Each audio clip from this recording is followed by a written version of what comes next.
Hello everyone, welcome back to our channel. So in this video today I'm going to quickly show you how to transfer from Wise to a Pakistani bank account. So let's get into the video. So open up Wise, log into your account. So once you've logged into your Wise account here, what you need to do if you want to transfer to a Pakistani bank account, so you can add a recipient first. You can add the recipient to your list and then send it. Or so in that way, if you go to your recipient here, so you can simply click on add recipient, hit on add recipient, and then click on someone else, and then you can choose the currency. If you want to send it to a Pakistani bank account, you can send Pakistani rupee. You can select that, and then now here, what do you want to do?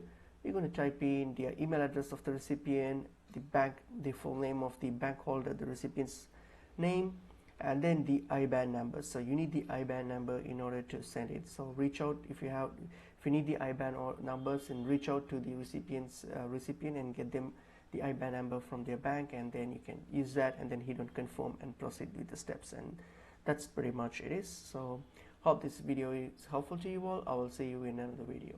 Thank you.